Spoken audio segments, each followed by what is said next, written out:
휴가들 다 잘 다녀오셨나요? 저는 뭐 시간이 좀 많이 허락되지가 않아가지고 짧은 시간을 쪼개가지고 그래도 뭐 여기저기 뭐 캠핑도 갔다 오고 아, 캠핑. 예, 혼자만의 시간도 좀 즐기고 아, 그랬습니다. 혼자만의 시간 부럽다.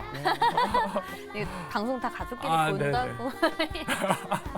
네, 어떻게 뭐 가족끼리 휴가는 잘 보내셨어요? 저도 뭐 여의치 않아서 짧게 음. 다녀왔습니다. 아니 저는 사실 해외까지는 못 가고요. 그냥 국내 청양이라고 봉사도 하고 뭐 또 복음도 전하고 네 뭐 그런 것 같습니다. 네. 요즘 뭐 다들 이제 코로나 끝나고 나서 네. 이제 외국인들 진짜 다시 많아졌어요. 맞습니다. 예. 해외여행들 저희도 이제 많이 쉬워졌는데 예전에는 이게 해외여행 쉽지 않았잖아요. 맞아요. 오 그래요? 예전에는 김포 공항에 네. 국제선, 국내선이 함께 있었습니다.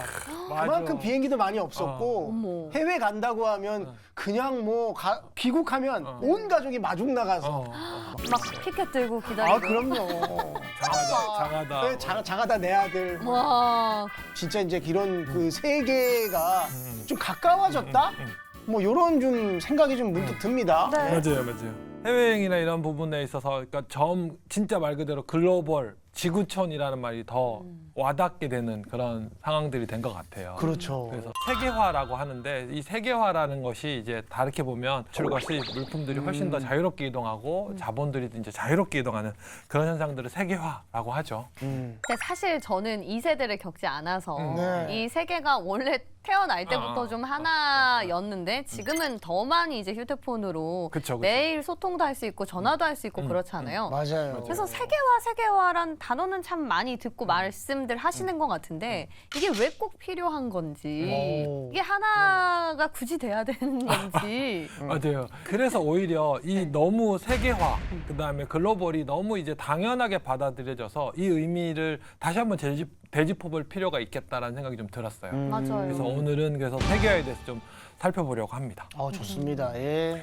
사실은 쌀이나 이런 농업도 너무 생산성이 좋아. 근데 그런 나라가 굳이 다른 나라랑 무역을 해야 된다, 교역을 해야 된다라고 하는 이유가 비교율들이 서로 다르기 때문에 그래요. FTA라고 하죠. 그렇죠. 자유무역협정 너무 유명해졌는데 예. FTA가 우리나라에서 처음으로 체결한 나라가 어딜까요? 정답. 정답. 수출주도 아니고 우리는 내수? 외국에서 수입하는 것들을 막고 내수를 키우자. 그래서 예를 들면 이런 거예요. 60년대까지는 남미가 훨씬 더 잘 살아요. 그럼요. 근데 70년대부터는 아주 급격히 차이가 나죠. 경제학은 좀 냉정해. 그래서 근데 너무 형평성, 그다음에 너무 이렇게 취약한 산업을 보호한다라고 하면 나라 전체가 좀 너무 거친 표현이긴 하지만 발목 잡힐 수 있긴 해요. 세계화에 대한 것들 알아보기 전에 먼저 소개드릴 인물이 있습니다. 뒤에 있는 사진 잠깐 보시죠. 건실한 청년이. 건실한 청년이죠. 네. 많이 어. 낯이 익어요. 낯이 익으세요. 저는 처음 보는데요. 그러세요? 솔직히. 예. 차세대 떠오르는 이제 실리콘밸리의 어떤 CEO입니다. 그래요? 예, 샘 알트먼이라고 그 말도 많고 탈도 많은 챗GPT의 창업자입니다. 이야, 그 똑똑하네. 유명한 GPT 예. 창업자. 네. 이분 요새 엄청 바쁘시죠. 진짜. 몸이 10개라도. 챗GPT가 바쁜 게 아닌가? 답 다 해주려면은. 그러니까 그 챗GPT가 답을 다 해주고 있는데 어떤 건지 궁금해하는 사람들이 많아서 네. 이분이 내한했을 때만 해도 진짜 정부 고위 관료부터 해서 언론 매체까지 해서 너무너무 많은 사람들이 관심을 보이고 이렇게 많이 만났었죠. 말 그대로 셀럽인데 최근에 이런 샘 알트먼이 화를 좀 냈다고 합니다. 화를요? 왜 그러지? 얼마나 유명했으면 화낸 게 소식으로 저희가 이 얘기를 나누는지. 왜 화를 냈지? 사실은 뭐 진짜로 화낸 건 아니고 예. 세계화와 관련해서 좀 수월한 설명을 드리려고 이제 가상의 좀 시나리오를 만들었는데요. 예. 챗GPT 자체가 엄청난 능력치도 가지고 있고 대단한 프로그램이기도 하지만 처음부터 이렇게 많은 투자도 받고 주목을 받을 수 있었던 이유가 알트만 자체가 너무 뛰어난 인물이에요. 본인이 다 개발했겠지만. 그래서 이 친구가 사실은 개발인데 지금 CEO를 하고 있잖아요. 네. 이 친구가 만약에 프로그래머를 고용했어. 코딩하는 걸 봐. 성에 찰까요? 안 차죠. 안 차겠지. 야야 나와봐. 야야야 그걸 왜 눌러 엔터를 임마. 그쵸. 네. 그런 거죠. 그래서 답답하다고 만약에 샘 말투면 야 내가 하는 게 낫겠다. 너 나와. 그러고 내가 해. 그럼 이건 어떤 선택일까요? 합리적이라고 볼 수 있을까요? 그 이 시간에 다른 일을 하는 게 더 회사로서는 더 더 좋을 거 아니에요. 부가가치가 더 올라가지 않을까. 역시 리더니까. 그렇죠. 역시. 네. 예. 기획사 하나 지금 어떻게 준비? 예, 맞습니다. 아. 있습니다. 예. 소속사 연예인이 잘 못한다고 내가 들어가면 안 돼. 그렇죠. 예. 근데 흔히 그런 오류들을 범하시게 되는데 제가 이 샘 알트먼을 사례로 해서 그 오류에 대해서 한번 잠깐 짚어볼게요. 오, 좋습니다. 그렇나봐요. 네.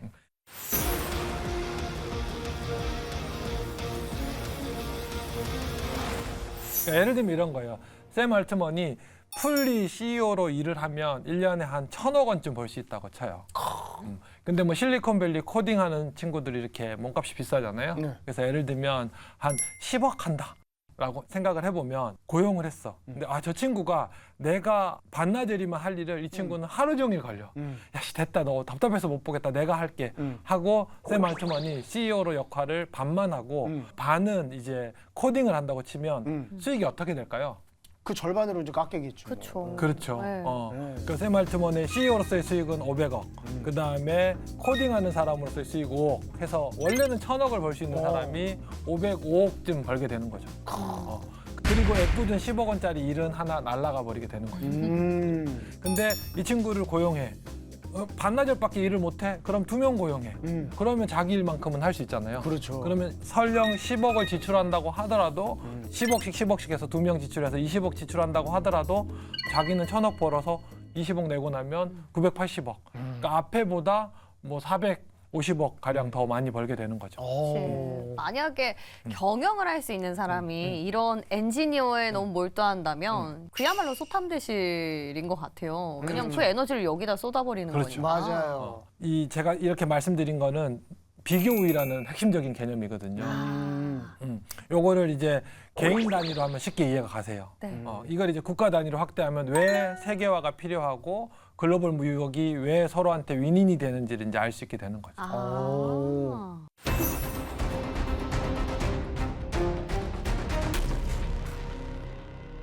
앞에서 이제 개인들 사례로 비교 우위에 대해서 좀 알아봤는데 이제는 실제로 왜 세계화가 더 좋은지 경제에 유익한지를 국가 단위로 좀 알아보기 위해서 사례를 준비했습니다. 뒤에 있는 사진 잠깐 보시죠. 국가 얘기라고 하셨는데. 맞아요. 이게 하나가 컴퓨터고 하나는 옷이에요. 네. 일반적으로 경제학에서 너무 많이 듣는 예들이거든요. 그러니까 예를 들면 컴퓨터를 잘 만드는 나라가 있어. 네. 그리고 옷을 잘 만드는 나라가 있어. 서로 잘 만드는 더 잘 만드는 나라들끼리 교역을 해. 이건 문제가 없는 거지. 그렇죠. 그죠?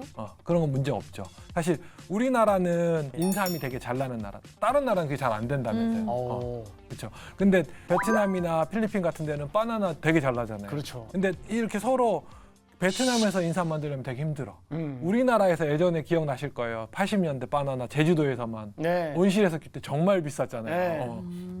기억 없으시군요. 네, 태어나기 전에. 바나나가 진짜 귀한 음식이었어요. 그렇구나. 네, 그 자체가. 실제로 제 기억에 80년대 후반에 바나나 하나가 500원이었어요. 자장면 한 그릇에 500원 할 때. 어머 세상에. 요즘에는 한 송이 뭐 비싸봤자 3,000원 이렇게 그렇죠, 하는 그렇죠. 건데요? 휴가 포인트 있는 거는 뭐 한 1,000원이면 사요.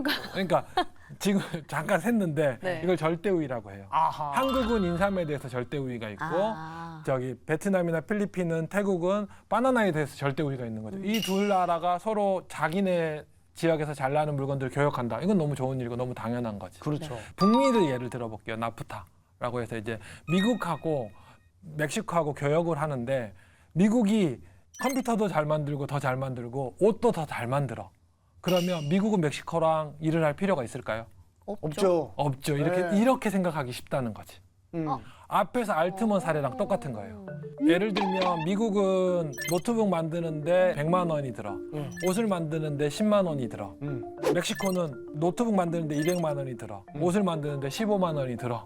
라고 하면 네. 미국의 경우에는 그럼 노트북만 더 만들고 멕시코는 옷만 만들어서 미국이 노트북을 만들어서 옷이랑 교환하면 미국이 노트북을 둘 다 생산할 때보다 더 많이 소비할 수 있게 되는 거죠. 멕시코는 당연히 직관적으로 이해가 되실 거고 더 싸게 자기네가 만들 때 노트북보다 더 싸게 노트북을 살 수 있게 된다는 거죠. 이게 비교 우위라는. 비교 우위라는 거죠. 그러니까 박성호 씨 그 회사에 박성호 씨가 경영도 더 잘하시고 그 방송국과 네트워킹도 더 많으시고 네. 하고 실제로도 방송도 더 잘하세요. 근데 다 그 모든 방송을 하는 것보다는 일정 부분은 연예인들한테 맡기고 나는 또 비즈니스 하시는 게 더 회사에는 유익이 되는 거죠. 그렇죠. 그러니까 수치상으로 봤을 때 절대적인 우위가 있다고 하더라도 음.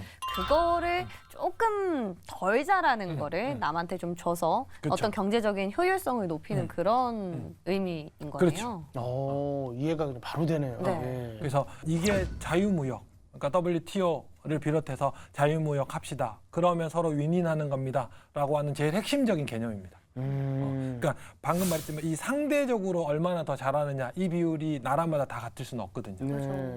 그래서 생각해 보시면 미국은 진짜 뭐 자원도 많아. 그리고 뭐 사실은 쌀이나 이런 농업도 너무 생산성이 좋아. 그렇죠. 근데 그런 나라가 굳이 다른 나라랑 무역을 해야 된다, 교역을 해야 된다라고 하는 이유가 비교율들이 서로 da르기 때문에 그래요. 그래서 어떤 나라 간의 무역 협정 같은 걸 그렇지. 맺는 거네요. 예.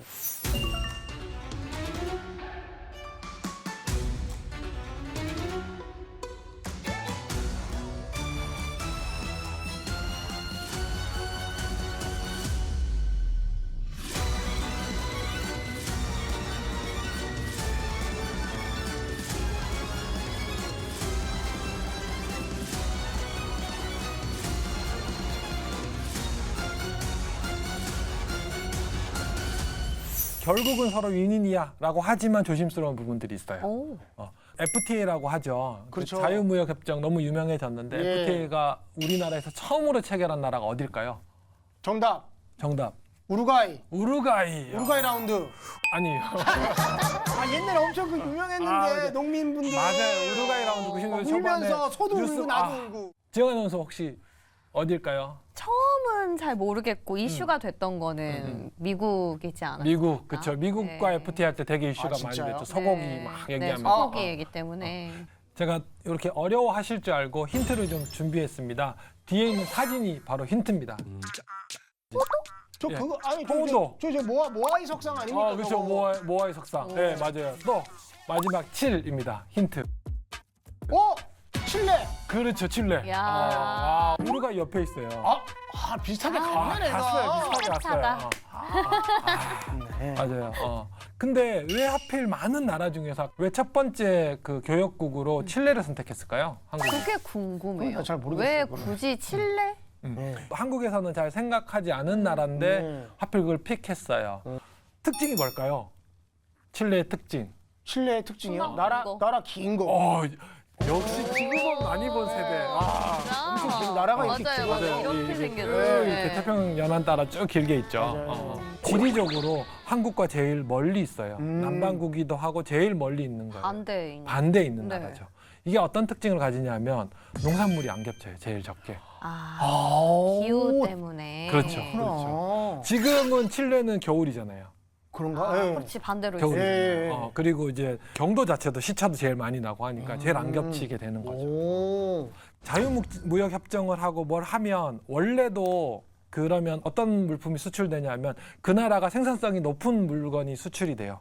그러면서 상대적으로 생산성이 좀 낮은 물건들은 수입이 되겠죠. 그렇죠. 그런데 대체로 우리나라에서 생산성이 높은 품목들은 어떤 품목들일까요? 쌀. 쌀이 우리요. 생산성이 높아요. 한국이. 아닌가? 우리 반도체? 뭐 이런 거 말하는 그렇죠. 거? 자동차, 예. 뭐 이 반도체, 컴퓨터, 뭐 IT 이런 것들은 그럼요. 한국에 엄청 비교율가 있죠. 최고지. 그러면 칠레랑 교역을 시작해 FTA를 해서 교역량이 더 많아져 무역이 더 많아지면 원래 잘 나가던 산업들은 더 잘 나가 일자리도 더 늘고 맞아요. 물건도 잘 팔리니까 임금이 높아져. 근데 상대적으로 약간 좀 뭐라 그래 취약한 산업 원래도 소득도 좀 약하고 했던 산업들은 더 안 되는 거죠. 물건이 덜 팔리고 일자리도 줄어들게 되는 거죠. 물론 이거는 이제 경제학자로서 그냥 저희가 추정하는 건데 외교통상부에서도 이런 부분들을 고려하지 않았을까. 그러니까 농업 부분에서의 충격을 최소화하고 FTA에 대한 여러 가지 효과들을 사실은 테스트해보기에 좀 좋은 나라가 아니었을까.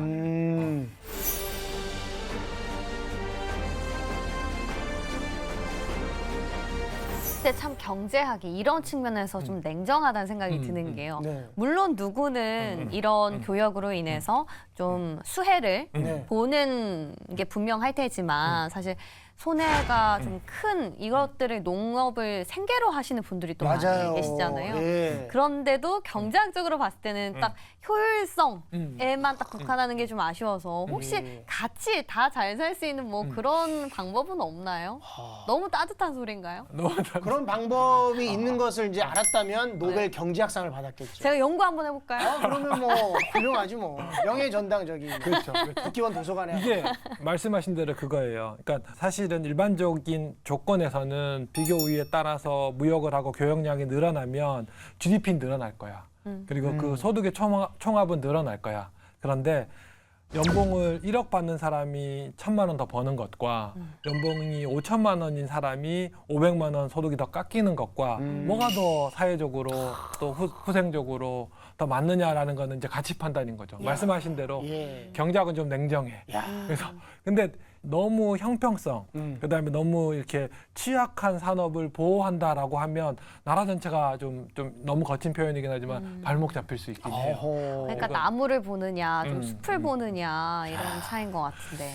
그래서 사실은 FTA를 하면서 여러 가지로 농민들을 위한 보호 정책들, 보조금 정책들을 많이 시행하기도 했었어요.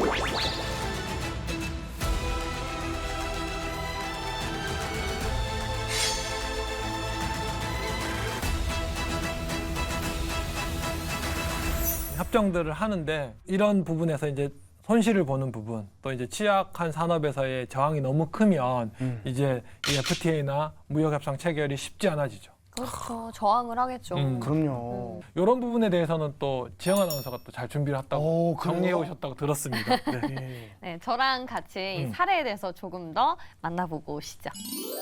박지영의 이콕콕콕 시작합니다. 몇 년 전이었죠. 연일 뉴스를 떠들썩하게 달궜던 소식이 있습니다. 바로 브렉시트, 즉 영국이 유럽연합의 탈퇴를 선언했기 때문인데요. EU의 재정 위기가 심화되면서 영국이 감당해야 하는 부담금이 커진 데다가 또 중동에서는 대규모 난민이 유입되는 등 EU에 대한 인식이 악화된 게 그 이유였습니다. 결국 영국은 국민투표를 거쳐서 2020년 1월 31일 유럽 경제 공동체에 합류한 지 47년 만에 탈퇴를 단행하게 됩니다. 그리고 3년이 지난 지금 과연 영국의 상황은 어떻게 변했을까요? EU와 자유무역을 끊어버린 탓에 수출입 통관에 투입하는 시간과 비용이 눈덩이처럼 불어났고요. 또 그에 따른 불확실성까지 증가하면서 무역 감소와 투자 지체 현상까지 나타나고 있습니다. 그런데 이뿐만이 아니라 EU 회원국 간의 자유로운 왕래를 막은 여파로 노동력이 부족해서 또 몸살을 앓고 있습니다. GDP 대비 무역액의 비율도 마찬가지입니다. 2019년 63%에서 2021년에는 55%까지 뚝 떨어지면서 영국 내에선 브렉시트를 백지화하자라는 목소리가 커지고 있는데요. 이 브렉시트 3년, 영국은 지금 또 다른 위기를 맞고 있습니다. 브렉시트 사태 잘 정리해 주셨어요. 그러니까 사실은 개발도상국들이 폐쇄적으로 전환됐을 때 경제가 어떻게 되는지에 대한 예들은 많아요. 근데 영국의 경우에는 이제 처음 시작됐고 이미 3년이 지난 지금에서는 사실 부작용들이 많이 나타나고 있거든요. 그러니까 조금 더 지켜볼 포인트인데 아마 영국에서의 그런 상황들, 결과들이 되게 부정적으로 간다면 앞으로는 더 이렇게 개방적인 방향으로 더 국가들이 더 바뀌지 않을까. 다시 그 뭐 들이 바뀌지 않을까. 들어가겠다고 네네. 애걸복걸하면 안 되나 이렇게? 그러니까 찰스 이제 황제죠. 황제. 황제가 이제 그렇게 무릎 꿇고 할래나.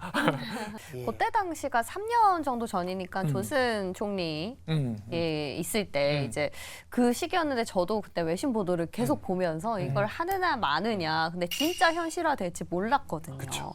이게 사실 유럽이라는 게 연합 국가가 되면서 그만큼 영향력을 크게 갖게 된 터라 물론 그 안에서 영국이 좀 지배적인 우위를 차지하긴 하지만 그렇다고 해서 이게 본인이 빠져나와서 잘 살 수 있을까라는 생각을 했는데 아니나 다를까 정리하다 보니까 이런 사태가 또 그러니까 이게 영국의 블랙시트 사태를 보면서 좀 느끼는 건데 그런 게 있어요. 그러니까 사실은 국민 투표를 했잖아요. 네, 그렇죠. 그거 찬성할 거라고 아무 예측을 못했어요. 아 진짜 브렉시트가 가결되고 나서 주가가 폭락했어요. 맞아요. 시장에서 예측을 못했어서. 네. 그리고 진짜 그럴 줄이라고. 그리고 또 하나는 그리고 나서 말씀하신 대로 이행이 굉장히 오래 걸려요. 맞아요. 일부러 좀 늦췄어요.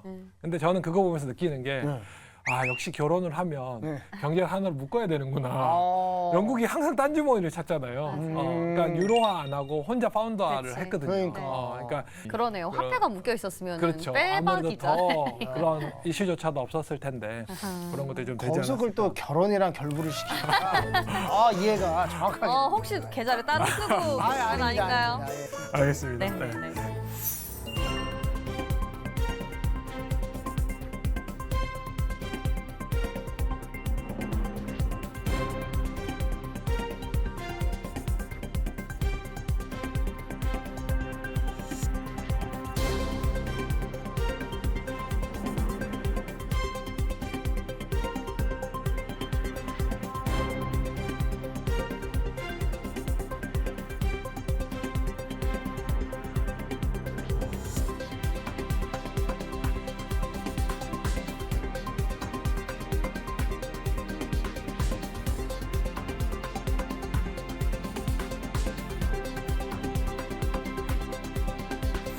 영국에는 이제 조금 더 시간을 지켜봐야 될 것 같고요. 이제 대외 정책이 거시 경제에서 장기적으로 어떤 영향을 미치는지에 대한 대표적인 사례를 들 수 있는 게 바로 남미입니다. 남미요? 예전에 얘기하면서 이제 서비스업 얘기할 때 그 얘기를 했었는데 네. 우리는 60년대 후반, 70년대 경제 성장의 포인트를 설계를 어떻게 했냐면 수출 주도형으로 경제 성장하자였어요. 근데 비슷한 시기에 정반대로 경제 성장 모델을 만든 지역이 있어요. 그게 남미예요. 남미는 수출 주도 아니고 우리는 내수? 외국에서 수입하는 것들을 막고 내수를 키우자. 그래서 예를 들면 이런 거예요. 자동차 수입하니까 우리 자동차 산업 육성해보자. 뭘 해보자. 이렇게 하면서 내수를 성장하는 그 대외 의존도를 늘리기보다는 줄이는 쪽으로 경제 성장 모델을 만들었어요. 남미가 뭐 인도나 중국처럼 그렇게 인구가 많나요? 근데 뭐 그 당시에 남미가 그럴 수도 있었던 게 자원이 워낙 많다 보니까 사실은 그쵸, 충분히 그렇게 자원이. 할 만한 그 국토도 넓고 해서 그렇죠. 그런 이슈들이 있었죠. 그럼 남미 국가들은 이렇게 자원도 풍부한데 왜 경제 성장에 실패한 거예요? 그거는 뒤에 있는 그래프 잠깐 보시면서 같이 설명을 드리도록 하겠습니다. 뒤에 있는 그래프 잠깐 보시죠. 그래프 보시면 60년대까지는 남미가 훨씬 더 잘 살아요. 그럼요. 근데 70년대부터는 아주 급격히 차이가 나죠. 한국이 그것들을 이제 따라잡는. 그러면서 이제 지금은 뭐 찾아볼 수 없는 수준이 된 거죠. 아니 다른 나라도 아니 북미도 아니고 우리나라랑 비교했을 때 이렇게까지 차이가 나게 된 이유가 뭔가요? 그러니까 유럽에서는 뭐 독일, 영국, 스페인, 이탈리아 정도 빼면 스웨덴, 뭐 벨기에, 그렇죠. 네덜란드 다 뭐 1000만 언저리거나 그 훨씬 1000만도 안 되는 인구들인데 베네수엘라든 아르헨티나든 브라질이든 충분한 내수가 가질 만한 인구도 있고 자원도 많고 그랬었어요. 네. 그런데 대외 개방을 하느냐 폐쇄적으로 가느냐가 관건이 되는 거죠. 뭐 그런 것들이 약간 그러면 정치적인 좀 문제도 좀 있겠군요. 그렇죠. 이게 왜냐하면 이제 정치하는 사람들이 어. 사실 판단을 잘해야 되잖아요. 그렇죠, 그렇죠. 이렇게 가자, 이렇게 가자. 어. 좀 일단 뭐 항로를 잘못 선택했네. 그렇죠.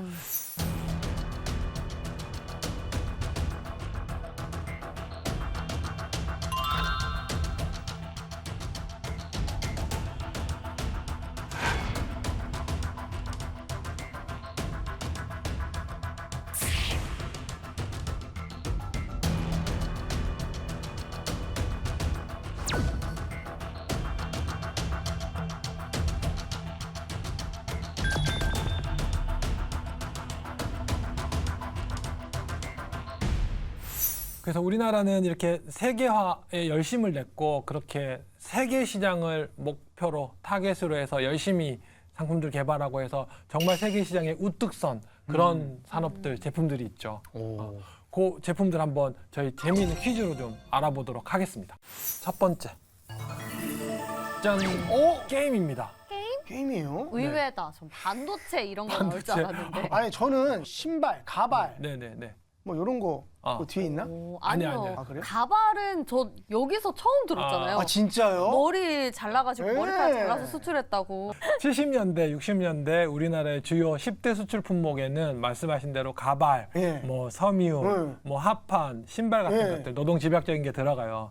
경제 규모가 작은 우리나라 안에서나 중요한 품목이었지. 아. 그게 글로벌 시장에서 한국이 탑 랭킹에 있지도 않았고. 그랬어요. 지금 가발 제일 많이 수출하는 나라 어딘지도 모르시잖아요. 네. 그리고 그 나라 경제가 좋지는 않아요. 어차피 부가가치가 높은 산업이 아니기 때문에. 그렇군요. 근데 게임 같은 경우에는 뭐 한국에서 유명한 게임 회사들 있잖아요. 네. 조 단위로 네. 수십조 원의 수출을 지금 낳고 있죠. 뭐 중국부터 시작해서 엄청나게 많은 수출들을 하고 있죠. 자, 그럼 두 번째 품목 한번 보시도록 하겠습니다. 아, 당연히 나와야죠. 수출 경쟁력이 있지. 예. 네. 국내 이제 그 땡사 같은 경우에는 지금 탑5 안에 들어가죠. 생산량으로는.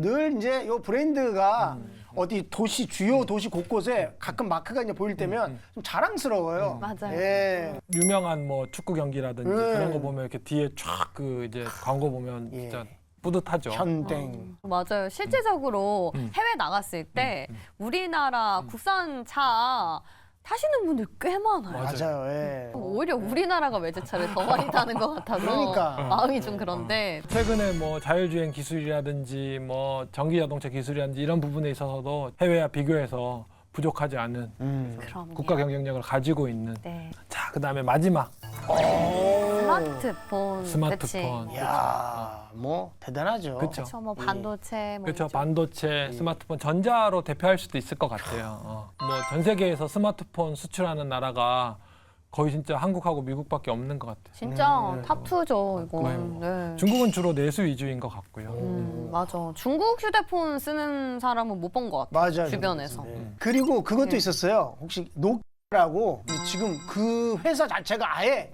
없어져 버렸어. 전 세계 휴대전화 시장의 1위였어요. 그죠? 예. 노키아가 1위였고 어. 2위가 모토. 오, 맞아. 그거 예. 좀 있었어. 까만색 그거 있었어. 네. 지금 노키아는 이제 거의 그냥 통신 장비, 뭐 그 무전기 이런 거 예. 쪽으로 완전히 선회해 버렸고요. 우리나라가 그냥 다 그냥 잡아 먹어 버렸어요. 공통점이 있어요. 네. 뭐냐면 초기에 비용이 되게 많이 들어가는 산업들이에요. 그러네. 게임을 처음에 세팅할 때 이 서버도 만들고 디자인하고 그래픽 만들고 코딩하고 할 때 돈이 엄청 들어가요. 그렇죠. 인건비 줘야지. 그렇죠. 예. 그리고 그런 부분들이 엄청나게 들어가고 자동차 마찬가지죠. 그럼요. R&D하고 시제품 만들고 생산 라인 구축하는데 돈이 엄청 들어가요. 스마트폰도 마찬가지고. 그러니까 얘들은 어떠냐 하면 그리고는 이걸 규모의 경제라고 하는데 게임을 10만 명이 이용하든 100만 명이 이용하든 추가적인 비용이 생각보다 많이 들어가지 않아요. 10배가 들어가지 않아요. 오. 자동차 역시도 마찬가지. 물론 자동차는 게임이나 스마트폰에 비해서는 그래도 추가적인 변동비가 더 들어가긴 하지만 그래도 앞에 부분에서 차지하는 연구개발비, 특히 요새는 뭐 자율주행이라든지 전기차 같은 경우에는 연구개발비가 너무 많이 들어가니까 그 연구개발비는 결국 많이 팔면 많이 팔수록 n분의 1로 쪼개지니까 훨씬 더 유리하거든요.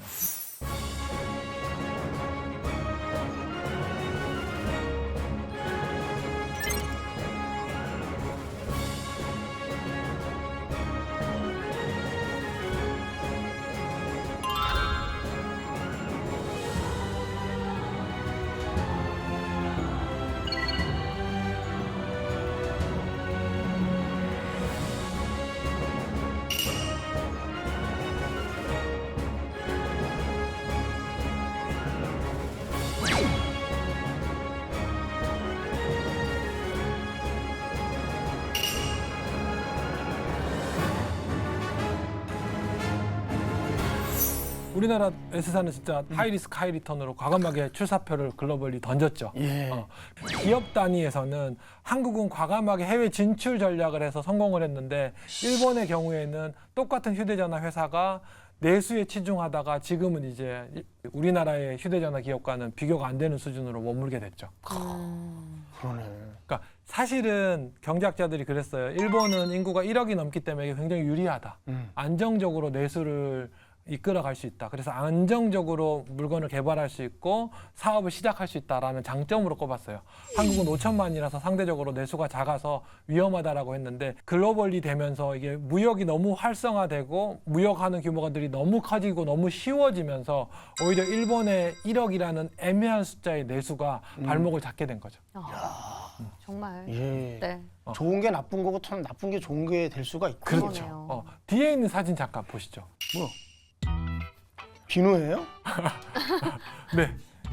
비누예요. 진짜 비누예요. 예? 2000년대 후반쯤 가서 스마트폰 우리는 이제 애플하고 삼성하고는 한참 스마트폰으로 시장으로 넘어가고 있고 열심히 스마트폰 시장을 개발하고 경쟁을 치열하게 할 때 일본은 어떻게 했냐면 네. 뭐 그런 얘기 들어보셨을 거예요. 당신의 스마트폰이 변기보다 더 많은 세계를 갖고 있어요. 뭐 이런 얘기. 그죠. 네. 그리고 뭐 항상 되고 깔끔한 거 좋아하니까 네. 우리는 시장 조사 해봤어.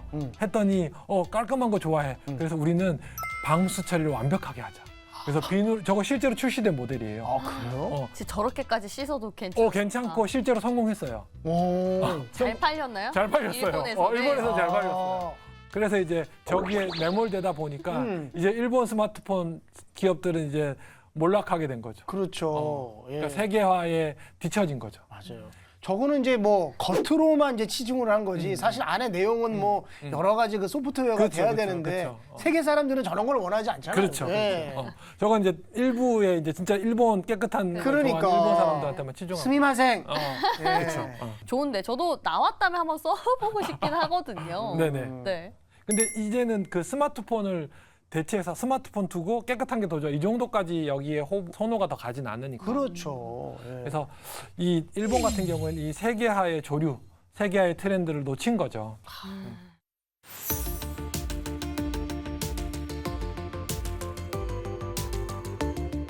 이런 부분에서는 사실은 박성호 씨 이제 비즈니스 하시니까 네. 항상 염두를 해 두셔야 될 것 같아요. 저는 뭐 세계화를 염두에 두고 글로벌 성장하기 기업으로. 위해서. 저는 초상권이 없습니다. 다 쓰세요.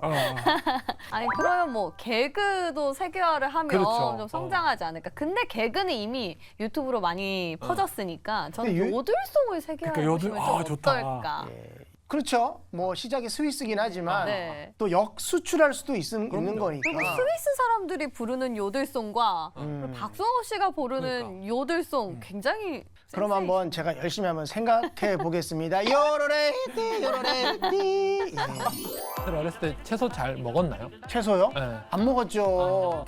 당근 출발합니다. 전형적인 넛지의 사례인 거죠. 진짜요? 사람들에게 현명한 선택을 하도록 유도하는 것. 우리가 마케팅을 당하는 거네요. 그렇죠, 그렇죠. 기업이 하는 게 마케팅이다 보니까 악용하는 그렇죠. 사례도 다크 넛지라는 게 있어요. 오, 또 그런 게 뭐지? 대체로 어떤 느낌일까요? 사은품 드려요? 안 사면 손해예요. 자, 이렇게 해서 오늘 세계화에 대해서 배워봤는데 우리가 참 그런 것 같아요. 이 세계화의 필요성도 분명히 있지만 그 이면에는 또 그림자도 있는 것 같아요. 네, 맞아요. 그래서 무조건적으로 또 이런 세계화만 쫓아가기보다는 네. 적절한 또 기준 이런 것들이 또 필요한 것 같습니다. 저는 뭐 어떠셨어요? 그동안 정말 우리나라가 방향 전환을 좌회전, 우회전 때에 따라 정말 잘 해온 것 같아요. 맞아요, 맞아요. 예. 앞으로도 더 잘 해나가리라 저는 믿습니다. 예. 네, 맞아요. 우리 국가적인 차원에서 예. 우리 박성호 씨도 네네. 우리 이코스토리에서 다 같이 응원하도록 하겠습니다. 저 오늘 끝나는 마지막 아닙니다. 방송인가요? 아닙니다. 아닙니다. 네. 아니, 요들송의 세계화. 네, 알겠습니다. 자, 오늘 아쉽지만 저희가 준비한 내용은 여기까지고요. 저희는 다음 주 이 시간에 다시 돌아오도록 하겠습니다. 함께 해주신 여러분 고맙습니다. 감사합니다.